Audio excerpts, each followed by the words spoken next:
بسم اللہ الرحمن الرحیم۔ السلام علیکم معزز ناظرین اکرام۔ آج کی ویڈیو میں ہم آپ کو دیوار گریہ، ہیکل سلیمانی اور تابوت سکینہ کے بارے میں معلومات فراہم کریں گے، اور اس کے ساتھ ہم آپ کو یہ بھی بتائیں گے کہ یہودیوں کے نزدیک دیوار گریہ کی کیا اہمیت ہے۔ لیکن ویڈیو میں آگے بڑھنے سے پہلے میری ہر نئے آنے والے سے التماس ہے کہ میرے اس YouTube channel international stories explainer کو لازمی سبسکرائب کر لیں، تاکہ آپ کو اس طرح کی مزید انفارمیٹو بالعموم اور بالخصوص دنیا بھر سے اسلامک ویڈیوز ملتی رہیں۔ ناظرین اکرامی، ہیکل سلیمانی در حقیقت ایک مسجد اور عبادت گاہ تھی جو حضرت سلیمان علیہ السلام نے اللہ کے حکم سے جنات سے تعمیر کروائی تھی، تاکہ لوگ اس کی طرف منہ کر کے یا اس کے اندر عبادت کریں۔ ہیکل سلیمانی کی تعمیر سے پہلے یہودیوں کے ہاں کسی بھی باقاعدہ ہیکل کا نہ کوئی وجود اور نہ ہی کوئی تصور تھا۔ اس قوم کی بدعوں والی خانہ بدوش زندگی تھی، اور ان کا ہیکل ایک خیمہ تھا۔ اس خیمے میں تابوت سکینہ رکھا جاتا، جس کی جانب یہ رخ کر کے عبادت کیا کرتے۔ روایات کے مطابق یہ تابوت جس لکڑی سے تیار کیا گیا تھا اسے شمشاد کہتے ہیں، جسے جنت سے حضرت آدم علیہ السلام کے پاس بھیجا گیا تھا۔ یہ تابوت نسل در نسل انبیاء سے ہوتا ہوا حضرت عیسیٰ علیہ السلام تک پہنچا۔ اس مقدس صندوق میں حضرت موسیٰ علیہ السلام کا عصا، منسلوہ اور دیگر انبیاء کی یادگاریں تھیں۔ یہودی اس تابوت کی برکت سے ہر مصیبت اور پریشانی کا حل لیا کرتے تھے۔ مختلف اقوام کے ساتھ جنگوں کے دوران اس صندوق کو لشکر کے آگے رکھا جاتا، اور اس کی برکت سے دشمن پر فتح حاصل کی جاتی۔ ناظرین گرامی، جب حضرت داؤد علیہ السلام کو بادشاہت عطا ہوئی تو آپ نے اپنے لیے ایک باقاعدہ محل تعمیر کروایا۔ ایک دن ان کے ذہن میں خیال آیا کہ میں خود تو ایک محل میں رہتا ہوں، جبکہ میری قوم ایک خیمے میں رہتی ہے، اور یہ بائبل کی روایت ہے کہ بادشاہ نے کہا، میں تو دیوار کی شاندار لکڑی سے بنے ہوئے ایک محل میں رہتا ہوں، مگر خداوند کا تابوت ایک خیمے میں پڑا ہوا ہے۔ چنانچہ آپ نے ہیکل کی تعمیر کا ارادہ کیا اور اس کے لیے ایک جگہ کا تعین کیا۔ ماہرین نے آپ کو مشورہ دیا کہ اس ہیکل کی تعمیر آپ کے دور میں ناممکن ہے، آپ اس کا ذمہ اپنے بیٹے حضرت سلیمان علیہ السلام کو دے دیجیے۔ چنانچہ حضرت سلیمان علیہ السلام نے 930 قبل از مسیح سے 980 قبل از مسیح اپنے دورہ حکومت کے چوتھے سال میں اس کی تعمیر کا باقاعدہ آغاز کیا۔ آج اس کی بناوٹ اور مضبوطی سے اندازہ کیا جا سکتا ہے کہ یہ تعمیر انسانوں کے بس کی بات نہیں تھی۔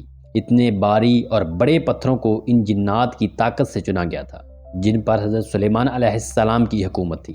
ہیکل کی پہلی تعمیر کے دوران ہی حضرت سلیمان علیہ السلام اس دنیا سے رخصت ہو گئے، لیکن جنات کو پتہ نہ چل سکا اور انہوں نے ہیکل کی تعمیر مکمل کروا دی۔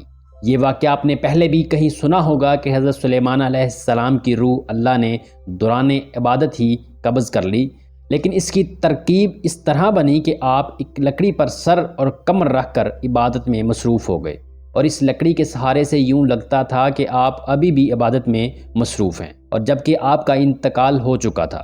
بہرحال یہ ہیکل یا مسجد بہت عالی شان اور وسیع تعمیر کی گئی تھی۔ حضرت سلیمان علیہ السلام کی وفات کے بعد اس میں 3 حصے کر دیے گئے۔ بیرونی حصے میں عام لوگ عبادت کیا کرتے تھے، اور اس سے اگلے حصے میں علماء جو انبیاء کی اولاد میں سے تھے۔ اس سے اگلے حصے میں جسے انتہائی مقدس سمجھا جاتا تھا، اس میں تابوت سکینہ رکھا گیا تھا۔ اس حصے میں کسی کو بھی داخل ہونے کی اجازت نہیں تھی سوائے سب سے بڑے عالم امام کے۔ وقت گزرتا رہا اور اس دوران بنی اسرائیل میں پیغمبر مبعوث ہوتے رہے۔ یہ قوم بد سے بدتر ہوتی رہی، یہ کسی بھی طرح اپنے گناہوں سے توبہ طائب نہیں کرتی یا ان کو ترک کرنے کے لیے تیار نہیں تھی۔ ایک جانب یہ عبادتیں کیا کرتے اور دوسری جانب اللہ کے احکام کی خلاف ورزی بھی کیا کرتے۔ ان کی اس دوگلی روش سے اللہ پاک ناراض ہو گیا اور ان کے پاس ایک بہت بڑی تعداد میں انبیاء بھی بھیجے گئے، لیکن یہ قوم سدھرنے کو تیار نہ تھی، حتیٰ کہ ان کی شکلیں تبدیل کر کے بندر اور سور تک بنائی گئی، لیکن یہ گناہوں سے باز نہ آئے۔ تب اللہ تعالیٰ نے ان پر لعنت کر دی۔ ناظرین اکرامی، 586 قبل از مسیح میں بخت نصر نے ان کے ملک پر حملہ کیا، ان کا ہیکل مکمل طور پر تباہ و برباد کر دیا۔ ہیکل میں سے تابوت سکینہ نکالا، 6 لاکھ کے قریب یہودیوں کو قتل کیا اور تقریباً 2 لاکھ یہودیوں کو قید کیا، اور اپنے ساتھ بائبل یعنی عراق لے گیا، اور شہر سے باہر یہودی غلاموں کی ایک بستی تعمیر کی جس کا نام تل ابیب رکھا۔ 80 سال تک ہیکل صفحہ ہستی سے مٹا رہا۔ دوسری طرف بخت نصر نے تابوت سکینہ کی شدید بے حرمتی کی اور اسے کہیں پھینک دیا۔ کہا جاتا ہے کہ اس حرکت کا عذاب اسے اس کے ملک کو اس طرح ملا کہ 539 قبل از مسیح میں ایران کے بادشاہ سائرس نے عراق پر حملہ کر دیا اور بائبل کے ولی عہد کو شکست دے کر بائبل سلطانی کا مکمل خاتمہ کر دیا۔ سائرس ایک نرم دل اور انصاف پسند حکمران تھا۔ اس نے تل ابیب کے تمام قیدیوں کو آزاد کر کے ان کو واپس یروشلم جانے کی اجازت دے دی اور ساتھ میں ان کو ہیکل کی نئے سرے سے تعمیر کی اجازت بھی دے دی۔ ساتھ میں اس کی تعمیر کے لیے ہر طرح کی مدد فراہم کرنے کا وعدہ بھی کیا۔ چنانچہ ہیکل کی دوسری تعمیر 538 قبل از مسیح میں شروع ہوئی، لیکن تعمیر کا کام سر انجام دینے والوں کو اپنے ہم وطن دشمنوں کی اتنی زیادہ مخالفت کا سامنا کرنا پڑا کہ تعمیراتی کام جلد ہی عملی طور پر بند ہو گیا اور دارہ اول کے دورہ حکومت تک مداخلت ہی کا شکار رہا۔ اس کی حکمرانی کے دوسرے سال میں حضرت زکریا علیہ السلام نے وہاں کے گورنر اور سردار کی حوصلہ افزائی کی کہ وہ ہیکل کی تعمیر ثانی کی دوبارہ کوشش کرے۔ ناظرین گرامی، انہوں نے مثبت رد عمل کا اظہار کیا اور پوری قوم کی پرجوش تائید اور ایرانی حکام اور بذات خود بادشاہ کی آشیرواد سے ہیکل ثانی اپنی اضافی تعمیرات سمیت 4.5 سال کے عرصے میں تعمیر ہوا، اور اس بار اس میں تابوت سکینہ نہیں مل سکا اور اس کے بارے میں آج تک کسی کو معلوم نہیں کہ بخت نصر نے اس کو کیا کیا، کہاں رکھا، کہاں چھپایا۔ لیکن کچھ لوگوں کا کہنا ہے کہ اس مقدس صندوق کی مزید توہین سے بچانے کے لیے اس نے اللہ پاک کے حکم سے کسی محفوظ مقام پر معجزانہ طور پر چھپا دیا جس کا کسی انسان کو علم نہیں، لیکن یہودی اس کی تلاش میں پورے کرۂ ارض کو کھود ڈالنا چاہتے ہیں۔ ناظرین گرامی، ایک اور دلچسپ بات، عام طور پر تاریخ دان ہیکل کی 2 دفعہ تعمیر اور 2 دفعہ تباہی کا ذکر کرتے ہیں۔ تاریخ کے مطالعہ سے ایک بات سامنے آئی کہ ایسا نہیں، اس ہیکل کو 3 بار تعمیر کیا گیا، لیکن اس کے ساتھ بھی ایک دلچسپ کہانی وجود میں آئی۔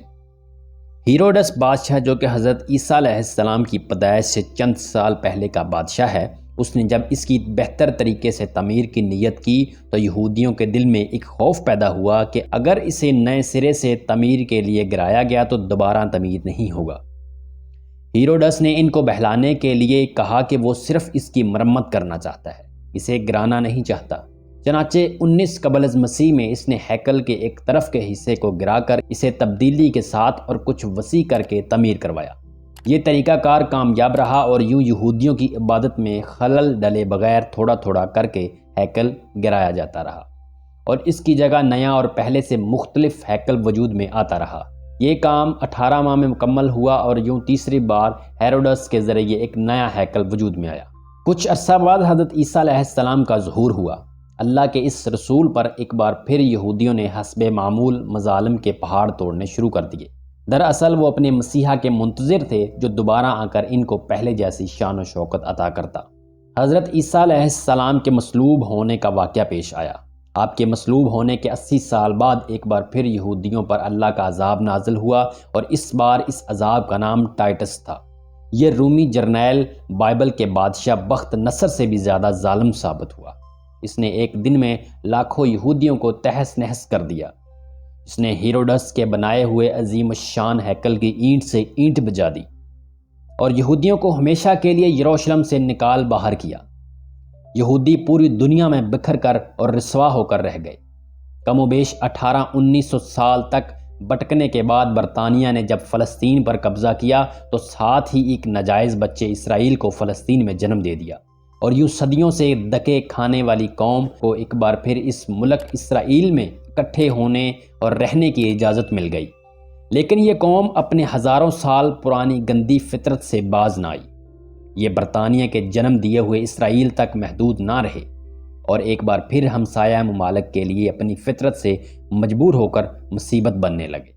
5 جون 1967 کو اس نے شام کی گولان کی پہاڑیوں پر قبضہ کر لیا۔ 1968 میں اردن کے مغربی کنارے پر قابض ہو گئے۔ اسی سال مصر کے علاقے پر بھی کنٹرول کر لیا اور آج اس قوم کی شرارتیں اور پھرتیاں دیکھ کر اندازہ ہوتا ہے کہ یہ آج سے 2-3 ہزار سال پہلے بھی اس قدر سازشی رہے ہوں گے، جس کی وجہ سے اللہ نے ان پر لعنت کر دی۔ ناظرین گرامی، مسلمان ممالک کی ناسمجھی اور بزدلی کی وجہ سے اب اس نے پوری دنیا کے مسلمان ممالک میں آگ لگا کر رکھ دی ہے، اور اب ان کا اگلا مشن جلد از جلد ہیکل کی تعمیر ہے، اور اس ہیکل میں تخت داؤد اور تابوت سکینہ کو دوبارہ رکھنا ہے، تاکہ ایک بار پھر اپنے مسیحا کے آنے پر پوری دنیا پر اپنی حکومت قائم کر سکے۔ ناظرین اکرامی، یہ یہودی اپنے ایک ہیکل، اپنے اس یروشلم کے نکالے جانے کی بات کو آج تک نہیں بھولے، اور انہوں نے اپنا ملک اسرائیل بنانے کے بعد اپنے ملک میں ایک تل ابیب نامی شہر آباد کیا۔ ناظرین گرامی، اور ہم مسلمان ہیں کہ ہمیں یہی آج تک معلوم نہیں کہ عراق میں ہمارے کتنے انبیاء کرام اور اولیاء کرام کی قبریں ہیں، اور نہ جانے پچھلے کئی سالوں سے ان کے اندر بم لگا کر انہیں شہید کر دیا گیا۔ اللہ تعالیٰ سے دعا ہے کہ اللہ تعالیٰ ہمیں اپنے دین اسلام کو سمجھنے اور اس پر عمل پیرا ہونے کی توفیق عطا فرمائے۔ اور اسی امید کے ساتھ آج کی ہماری ویڈیو اپنے اختتام کو پہنچی کہ ویڈیو آپ کو بہت پسند آئی ہوگی۔